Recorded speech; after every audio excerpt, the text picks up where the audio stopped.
अच्छा, ये बताओ कि कभी किसी मुसलमान के नाम पे गुरुद्वारा सुना है तुमने?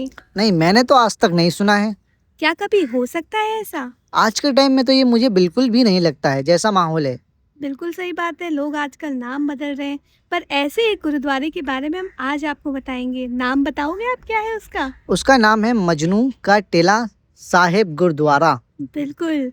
अब आप लोग भी सोच रहे होंगे कि ये नाम तो कुछ मतलब गड़बड़ सा है। एक मुसलमान के नाम पे गुरुद्वारा, ऐसा कैसे हो सकता है? और उस मुसलमान का नाम है अब्दुल, जो काफी फेमस है आजकल, ये वाला नाम।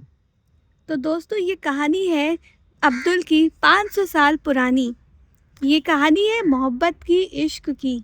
और लोग उन्हें मजनू इसीलिए कहते थे क्योंकि वो इश्क करते थे खुदा से, और वो मानते थे कि इंसान की खिदमत करना ही खुदा की खिदमत है। क्यों? हाँ, क्योंकि वो अपनी नाव से लोगों को कराते थे नैया पार।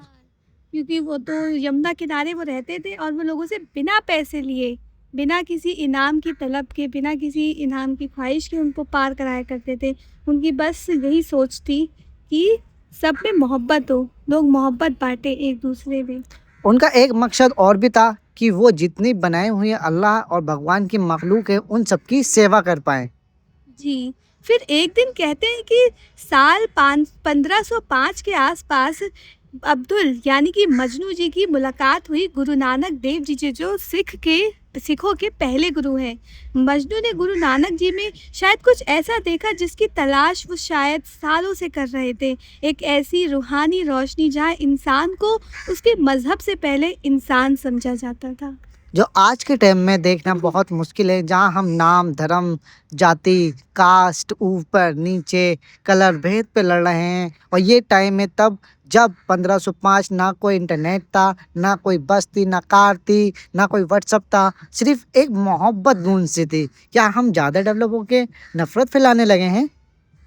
पता नहीं, पर मुझे इतना पता है कि जब मजनू और गुरु नानक देव जी पहली बार मिले और एक दूसरे के साथ बैठे, वक्त बिताया, गुरु नानक जी उस जगह पर ठहरे, तो उन्होंने कभी भी ऐसे नहीं मिले। उनके बीच जो हिंदू मुसलमान सिख वाली चीज़ नहीं थी, उन्होंने एक दूसरे को इंसान समझा और इंसान की नज़र से देखा, एक दूसरे से बात की, समझा, जीवन को जानने की कोशिश करी। क्योंकि गुरु नानक जी की एक वाणी मेरे को बहुत अच्छी लगती है कि सबसे पहले हम एक इंसान हैं, एक कास्ट है, एक धर्म और एक जाति है हमारी। तो यहाँ पर मैं बुल्ले शाह के कुछ अल्फाज बोलना चाहूँगी। मस्जिद ढादे, मंदिर ढादे, ढादे जो भी कुछ ढहंदा। क्या बोल रही हैं बताओ? मस्जिद ढादे ढादे मंदिर ढादे, ढादे जो भी कुछ ढहंदा, पर किसी दा दिल ना ढावी, रब दिल्ला विच रहंदा। ओह वाह, क्या लाइन है ये। तो मतलब कि कुछ भी ढा दो पर किसी का दिल ना तोड़ो, क्योंकि वहीं पर खुदा बसता है। पर आजकल हम क्या करते हैं, बस लड़ते रहते हैं। वैसे कुरान में भी ये बात है कि हमें सबसे पहले अपने अखलाक पे काम करना चाहिए, अपने बिहेवियर पे काम करना चाहिए, कि कभी भी हमारे बिहेवियर से किसी को नुकसान नहीं होना चाहिए। अगर आप पाँचों टाइम का नमाज भी पढ़ते हो पर आप गलत बोलते हो, नफ़रत करते हो, कीना रखते हो, तो वो नमाज़ें आपको पे ऑफ कभी भी आपकी मानी नहीं जाएंगी। आप पूरे दिन कुरान पढ़ते हो फिर मन में ही किसी के लिए बुरा बुरा सोचते हो, तो वो कुरान जो आप पढ़ रहे हो वो कभी भी नहीं माना जाएगा। तो दोस्तों, आज हम जब इस मजनू के टीले पे गए तो ऐसा लगा कि वो भी क्या दौर था। मन करा कि काश उस दौर पे कभी टाइम मशीन से जा पाते। और जैसा कि आज का समय, जहाँ पर आप तो शायद महसूस कर सकते हो कि अक्सर सवाल पूछा जाता है कि तुम्हारा मज़हब क्या है आजकल। पर जब वो लोग मिले होंगे तब उन्होंने क्या पूछा होगा कि तुम्हारा मज़हब क्या है? मुझे तो लगता है वो जब मिले होंगे तो उन्होंने पूछा होगा कि खाना वाना खा लिया या नहीं खाया। खाना नहीं खाया तो इतने बैठ क्यों। पंजाबी बोलने की कोशिश अच्छी थी आपकी। वैसे हरियाणवी बोल दी मैंने, पंजाबी की थे, पर कोई बात नहीं। तो यहाँ पर हम लोग देख रहे थे कि एक घाट है जिसे अस्त घाट कहा जाता है, और शायद यही वो घाट होगा जहाँ से वो नैया लोगों की पार लगाते थे। हाँ। लोगों को लेकर जाते थे। शायद उनका मकसद ही यही था कि लोगों को उनकी मंजिल तक पहुँचाया जाए। शायद इसी में खुदा को इश्क करते हो, इसी तरीके से। शायद उनका इश्क करने का तरीका यही हो कि लोगों की मदद करके वो इश्क करें। क्यों? जी, पर क्या क्या आज हम अपने खुदा को याद करने के लिए, उसकी बात मानने के लिए हम आज क्या करते हैं? एक दूसरे से लड़ते हैं। क्या हमें हमारे भगवान ने यही सिखाया है?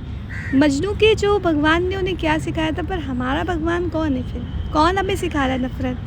क्या हमारा भगवान हमें नफ़रत सिखा रहा है? जहाँ तक मेरी बात है, ना इंसान को कोई नफ़रत सिखाता है, और जैसे ही आपने बताया कि मोहब्बत ऊपर वाला हमारे अंदर डाल के भेजता है हमें। हाँ, ये बात मैंने आज सुबह ही कही थी आज आपसे। किरण ने मुझे सिखाया था कि मोहब्बत ऊपर वाला बच्चे के अंदर डाल के भेजता है। नफ़रत हम दुनियादारी से सीखते हैं, जब हम तू और मैं और हम लोगों में फ़र्क करना सीख जाते हैं। ऊपर नीच, नीची जात ऊपर जात, ये हिंदू ये मुस्लिम, ये गरीब ये अमीर, ये इस जगह का ये उस जगह का, तो ये सब चीज़ें हमारे अंदर नफ़रत पैदा करती हैं। और इसका मेन फैक्टर कोई ना कोई ऐसा बंदा होता है दो बीचों के बीच में नफ़रत करवाने वाला, जिसे शैतान कह सकते हो वो।